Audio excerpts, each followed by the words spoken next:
Hello. Good afternoon. Hope everybody's doing well. It's not Monday. It's not hump day. It's Friday. And yes, my phone is telling me that I've just gone live. All right. Enough of the funnies. Um, my last week unfortunates. This is the first time it's ever happened, by the way. So I've never had it to where all the teams, I believe, won. Okay, Bengals beat the Jets. The Bears beat the Texans. The Titans beat the Raiders. The Colts beat the Chiefs. And the Falcons beat the Seahawks. I've never had it to where every single team has won. But just because every single team won does not mean that you jump off the list. Now, I will tell you two teams that jumped off the list because they were more impressive than honestly I thought. Let's start with the Bengals. They held Joe Flacco down. Wasn't expecting that. We know the Cincinnati Bengals attempted to make changes to the defense. So, and then also I want to congratulate the Cincinnati Bengals because it's Friday. They beat the Miami Dolphins last night. So there's your sneak peek. There's one team that definitely will not be in the bottom five next week because they've already won on Thursday, starting a new week. So congratulations to the Cincinnati Bengals. You will not be on the unfortunate next week either. The Indianapolis Colts. That was one of those teams that I said it could be on upset alert, and ended up coming true. Even though my pick was the Jacksonville Jaguars to beat the LA Chargers. I almost said San Diego. That's why I said it slowly. So I was surprised by how thorough a win it was that Jacksonville did, even though Jacksonville wasn't on the list last week. Boy, but the Colts. I want to say there's still a team figuring it out. I just honestly don't believe that there's that much of that team to like. I don't see that team improving that much. Did they beat Kansas City? Yes. Was Kansas City away from home? Did they not have that one guy that could go over top in that game? Yes. Game plans to the winner. I said it last week. The Unfortunates. I said last week on the Unfortunates. If you guys don't notice, this is season 3, episode 2. Frank Wright does not deserve to be on the hot seat. And that's all I got to say about the Colts. So we will begin with. Oh, let me do the honorable mentions before I get into the ranking. And what I mean by honorable mentions is guys who made the list, almost made the list, only didn't make the list by that much. The New England Patriots, they dropped very far. They lost Matt Castle. And I'm sorry. They lost Mac Jones. Matt Castle will be starting. That brings them all the way down. They were just about at 28 with just that one little injury. Even though that New England, for the most part, is healthy. You got a new offense, new coordinators, and now you have a new quarterback for you don't know how long. It was deemed today that he is out. So stay tuned for next week to see if he comes back for your fantasies. The New York Jets, they've been, for me, a pleasant surprise because they're not a doormat. They've been in almost every game. And the Arizona Cardinals. Now, everybody's like, well, Dag, that's your team. You're going to put them almost on the list? Yeah. The Arizona Cardinals were think about this. If it wasn't for the third and fourth quarter against the Vegas Raiders, the Cardinals are winless right now, and the Raiders would have a win. So what that tells me is either Arizona doesn't know how to play with their best players because they just lost another one. AJ Green is now out for this Sunday. Check your fantasies, people. So if they're, trying to figure this out without their best player who comes back in week 5, by the way, and I got him on my bench waiting to come in. Can't wait. So the Cardinals, 26, 27, 25, they're in that range. Due to injury, they have an identity. The thing is that it seems like they lost so much talent from last season that they're just not the same team as they were last year. So should I start at the bottom or at the top? Let's start with the bottom. And at number 32 is your Chicago Bears. All right. And if you guys want to see the background picture, I think it's pretty cool that I got it.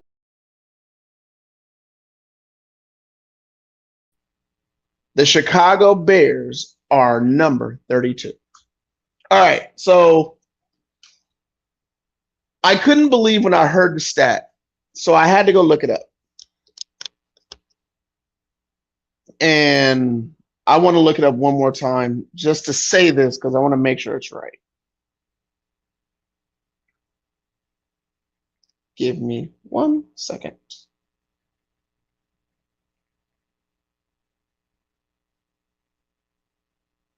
All right. So versus San Francisco, he threw for 121 yards. Versus Green Bay, he threw for 70. And versus Houston, he threw for 106. In this day and age, in a passing age, a starting quarterback for a football team is not averaging 100 yards a game. He's got 297 yards, 2 touchdowns, 4 picks. And at the same time, they didn't get him any receivers. They didn't get him a reliable tight end. He has nobody to throw to. His offensive line is terrible. And as we spoke last week about the Bears, I have a feeling they might be on this list all year long. So in the next couple of weeks, I'll be looking for that one player that we will be tracking on that team to see where they rank in the NFL. I like to do that, especially with veterans. One of my best seasons following Adrian Peterson, and then we were following Frank Gore. And now I need that one team who's going to be at the bottom of the league, who's going to be terrible, and I need to follow that one veteran, that one guy that we need to track for him. Haven't found him yet. Haven't even started looking yet because, again, we're early in the season. This is episode 2.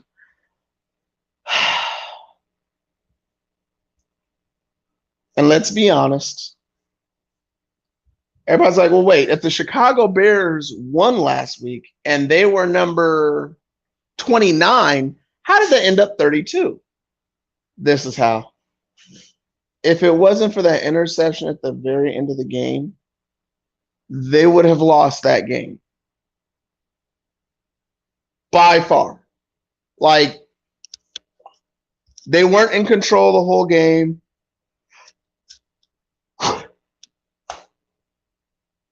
The offensive line didn't play well. They were dominated up front on both sides of the football, and they just happened to win the battle of the turnovers, and they won.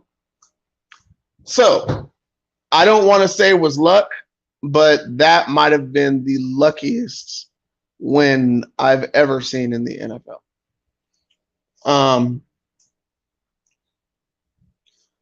Let's see. On my notes, I says Justin Fields has no one to throw to, and I believe we've already established that. So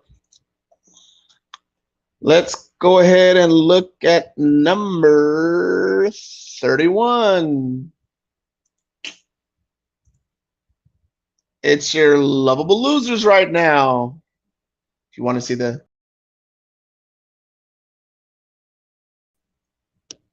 Houston Texans are number 31. Now, why are the Houston Texans number 31? They've actually been pretty impressive. Davis Mills. I mean, the only reason why you put your position in this situation, you're on the bottom of the AFC South, and I don't want to say offensively you're the least impressive because honestly you're not. The least impressive offense in that division is probably the Tennessee Titans. Um, sorry about the bubbles. And that being said, left tackle injury, Houston Texans. Um, let's just be frank. Let's be frank, Bill, Bob, John. The only reason why they're at number 31 is because of one pass. Because if they would have won at 2-1, the way they look, the defense has honestly been solid. Pass rush has actually annoyed other offensive line. They dominated the line of scrimmage against the number 32 team, which is kind of the reason why he ended up number 31. That is the worst built team I have ever seen. This team, this Chicago team, is worse than the Cleveland built team when they went winless. And y'all lost to them. So let's start getting to the nitty gritty here. A lot of these next ones are really kind of close. Some of you guys might disagree, but I think all of you might definitely disagree with this one. If you are 0-3 and that's the only reason why I got this team that low. At number 30, I have the Vegas Raiders. Very cool. Oh, yeah. Anyway, the Vegas Raiders last week got thoroughly dominated on both sides of the football until the fourth quarter. And then they started to play a little bit above themselves. They opened up the playbook a little bit. But then again, that's where Derek Carr kind of thrives. He thrives under pressure. So they lost, I believe it was 24-22 to the Tennessee Titans.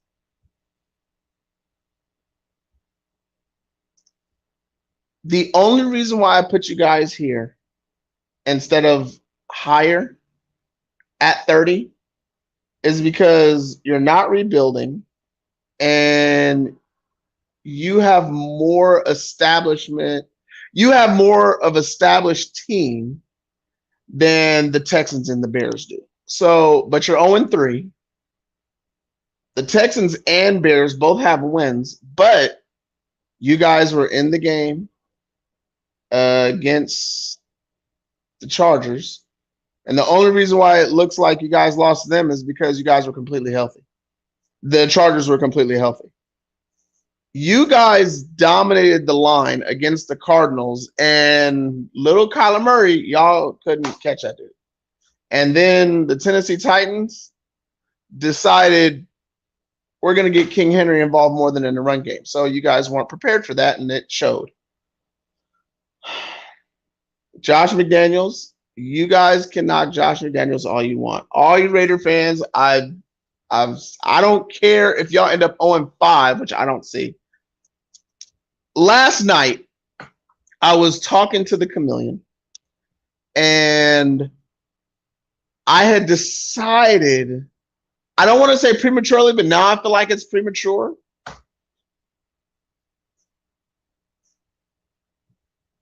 I believe, matter of fact, the Chameleon will remind me too.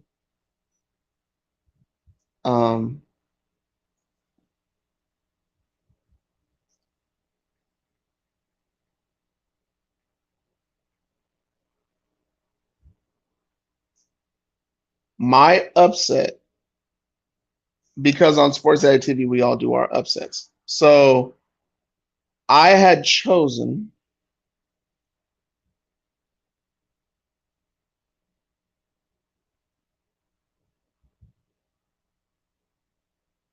Oh goodness, looking at the schedule. I honestly don't remember. Okay.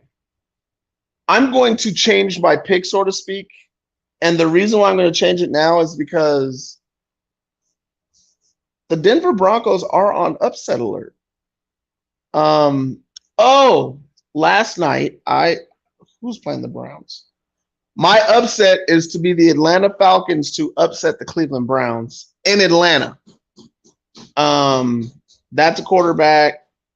I don't know if he can go to Atlanta and play. They're not a good defense, but they do play with speed. So speed does kill in the NFL. I just have that feeling that the Falcons will upset the Browns and they're going to find a way to jump out of this week's ranking. Yes. Spoiler alert. Well, not really spoiler because you're watching the episode. The Falcons are on this list. The question is where? And if the Falcons beat the Browns, which was my original upset, they will jump off of this list. But I'm looking at this game hard. The Raiders beating the Broncos. It's possible. Why is it possible? It's in Vegas. You're 0-3. They're desperate. They're not going to be able to run the ball. But if y'all tell me y'all don't see Adams getting between 8 to 12 catches, I can't help you. His 8 to 12 catches, that's really my prediction. He's going to have 8 to 12 catches for over 120 yards and maybe one touchdown or two. I don't see them holding him down this week, especially when he's mad that they're not winning. So right now, let's make him the reason why they win their first game. I'm also going to pick the Vegas Raiders over the Denver Broncos, even though I got Denver winning this division. All right. And, oh, wait, let me go over my notes real quick. My only note, McDaniels and Carr will get this right. And on my side notes, because they were one of my teams that was going to be elected to be off to the side, but Raiders are 0-3, and they have to be thought of with no wins. Okay. And they have to be thought of with no wins. So that's why they had to be put on this list. They have no wins. And everybody thinks they're at the bottom of the league, but if you look at their numbers, they're closer to winning. I believe they're better than Detroit. I believe they're better than, obviously, the Texans and Bears. Are they better than the Falcons? Like I said, the only reason why I got them here is because they're 0-3. But I think they're better than the Falcons. So, yeah. All right. We are heading to the next team. And I think I already did it. So let's go right into it. Boom. Oh, you guys see the red? You guys are wondering who it is? It is number 29 is the Atlanta Falcons. And let me show you that beautiful background.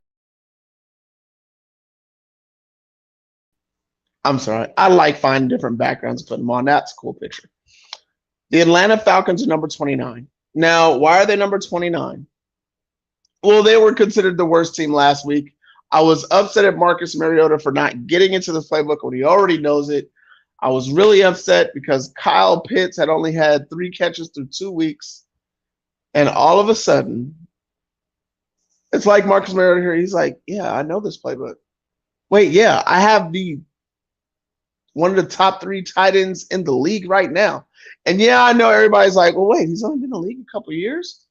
It's quarterbacks. I don't like just throwing them. Like, everybody's with Jamar Chase. Y'all know how all y'all anointed Jamar Chase. The way you guys feel about Jamar Chase is the way I feel about Kyle Pitts. Okay. So Kyle Pitts, not only can he block, he's Megatron at tight end. If you guys can picture that.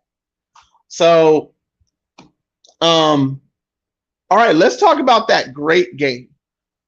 First of all, they played Seattle. Notice I did not mention Seattle in my honorary teams to almost make this list. Seattle is a good football team devoid of a quarterback and a healthy running back core. And the reason why I say quarterback is because Geno Smith is maybe the 23rd or 24th best quarterback in the NFL. There's still a lot of guys above him. A lot of guys above him. So, if Geno Smith wins a couple more games here, I don't ever see Seattle being on this list. And it's funny because my preseason picks, if I'm not mistaken, I had Seattle at 30. Even though I love Geno Smith, the running back room is injury prone. And then you just got a rookie running back who's now injury prone. But this particular game, DK Metcalf played well. Atlanta went to their best players often. And it worked for what Atlanta wants to do, which is ball control, control the line, get plays downfield to your tight end and wide receiver from USC. London is his last name. Check your fantasies. If he's not picked up, definitely pick him up, put him on your bench. The dude's going to be getting catches. Him, like everybody's like, you need 2 wide receivers. Not if you have 1 wide receiver and 1 great tight end. Isn't Kansas City built that way? Don't they win games? Okay. So, let's see. Do I have any notes here? After beating the Seahawks, good morning, Kyle Pitts. He is awake. I believe we touched that. And the last, oh, wait, we got a comment here. Let me come here to the comment.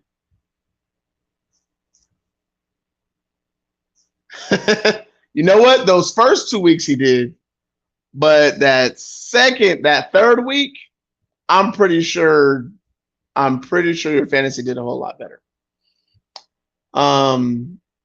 Right now we're moving into the 28th and final team on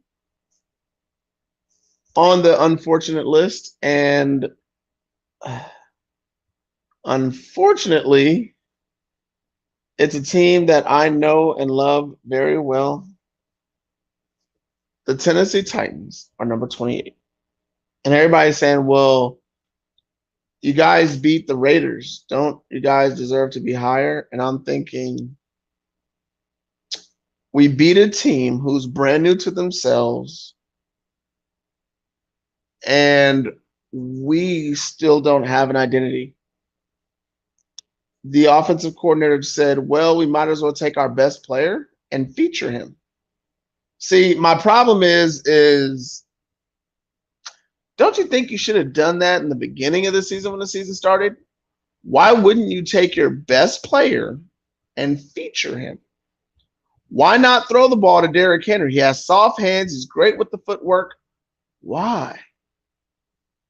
Now, if you're throwing to Eddie George, I get it. Eddie George had stone hands. He had to work really hard. He was never as fluid as catching a pass as King Henry is. The screen, even putting them on a little out, like, come on, man, from the backfield. Imagine if you had King Henry and Double H in pro form. Like, they need to start thinking on how to, if you don't have wide receivers, but you have 1 good wide receiver, 1 rookie, and 1 good tight end, but you got 2 really good, actually 3 really good running backs, you need to find a way to use them. The Green Bay Packers figured it out. Why can't we? And just look at the Tennessee Titans. Yeah. Anyway, like, the Tennessee Titans still don't have an identity. What they did is we dominated the line for the first 3 quarters.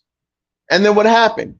You guys stopped going to King Henry because you had a lead and you got comfortable and thought the game was over. Didn't we learn from the Dolphins and the Raven game? Don't stop scoring. The game's not over. Didn't we learn? And the Tennessee Titans, the same thing almost happened to you guys. Raiders came back in the fourth quarter, and they have the weaponry to do it. They just ran out of time. And if it wasn't for stopping that 2-point conversion, we might be having a whole different conversation, and Tennessee might be 31 or 30. But as of right now, they beat a winless team. I'm happy we got our first win. I need Todd Downing to do what his other offensive coordinator predecessors before him need to do. Look at the whole team, evaluate your strengths, and yes, even though Tyler Lewan is gone, and now we kind of have to move bodies, we kind of have to put you in rollout situations, Ryan Tannehill, and more play action to try and work our offensive line into gaining more rhythm. I don't see how Todd Downing figures it out. And Ryan Tannehill, congratulations for throwing more than 150 yards in this game. Please keep it up. Please change the plays at the line because you see what's going on here. Ryan Tannehill, you should be smart enough to make adjustments and get these first downs. You do understand that it's going to be run, pass, punt, and then run, pass, run, punt. So let's change this up a little bit, Ryan Tannehill. You're the team captain, right? You need to take the reins.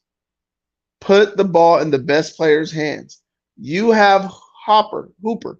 You can control the middle of the field with King Henry, Hooper, and Double H. And yes, I said Double H because I believe he's an underrated running back that we have not used yet. And if you get in trouble, put Kyle Phillips on a quick out. Get the ball out of your hands. You know we're injured up front. Like, come on, Ryan Tannehill. You've practiced with these guys. You know what these guys are about. Let's do it. Let's see. What notes did I make about my Titans? Found a way to win, but allowing the Raiders to get back in the game. And it also scares me. The Tennessee Titans, if I'm not mistaken, are one of the teams who has allowed more than 80 points through 3 games. They're one of the 6 teams. That's not good news for me. So that being said, we are done with the unfortunates this evening. And as you guys saw, the Tennessee Titans are number 28. Again, recap, the Bears at 32, Texans at 31, Raiders at 30, Falcons at 29, and the Tennessee Titans at 28. And there's a lot of fantasy players in there. So just a recommendation. I wouldn't even pick up the Bears defense for only one reason. The offense is not efficient enough to keep the defense off the field. By game 6 to 8, that defense is going to be worn out. I hope Raekwon Smith gets traded. I just hope he doesn't get traded to Dallas because Dallas' defense is actually kind of lit right now. And I'm mentioning Dallas, and the reason why they've come close to getting on this list is because they lost Dak. But it looks like they might get him back pretty soon. And I was one of those people. I cut Dak from my list. You want to know why? Tight end injuries, wide receiver injuries, plus they no longer have Amari Cooper, and they didn't replace him with anybody. Like, hello. So it's just so much going on this week. I want to run through the schedule real quick.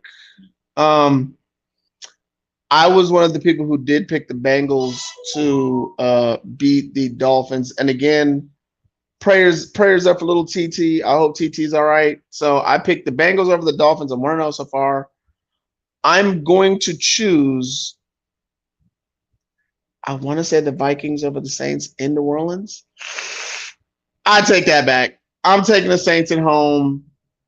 It's going to be the running game that goes off on Minnesota. I'm picking the Detroit Lions in a really close game at home. Oh man, Jets at Steelers. Okay, if Mitchell Trubisky starts for the Steelers, the Jets win.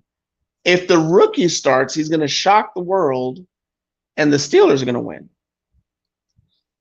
Giants and Bears. I have the Giants winning at 7+ points. I do not know what the line is.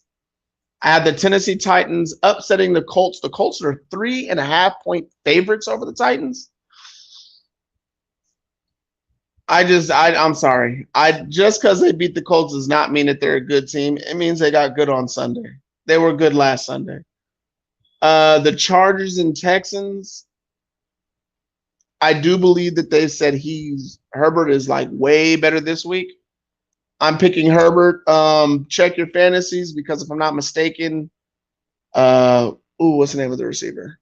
Williams is in, and the other wide receiver who got hurt week 1, he's still out for this week. I have the Falcons upsetting the Browns at home. I have the Commanders losing, or I'm sorry, the Commodores.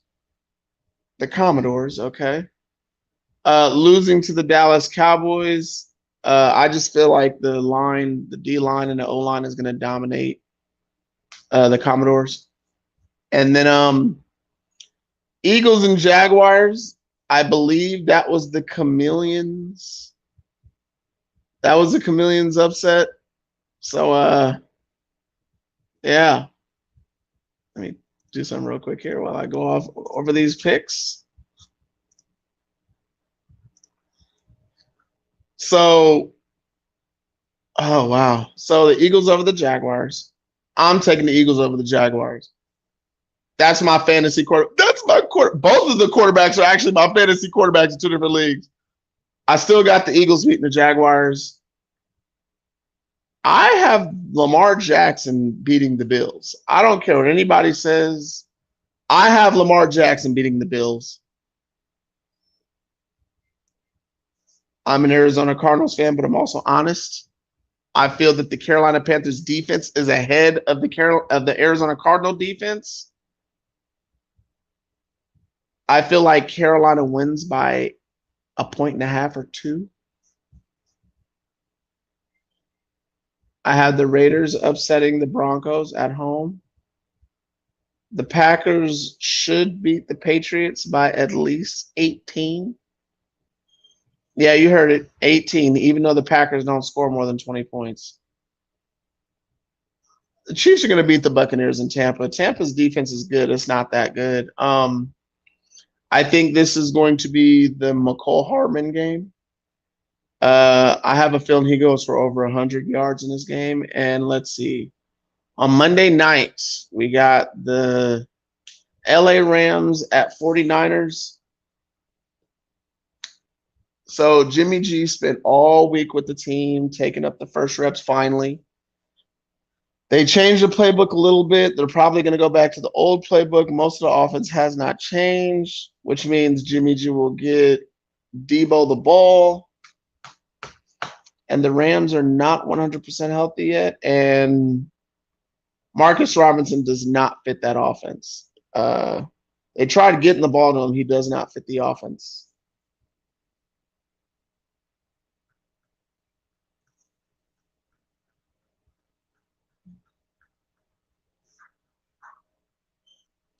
(21-23). Rams by a last-second field goal. And those are my picks. I need to start doing more picks and then going back and looking at my picks so that way I could actually look and be like, okay, I said that. All right.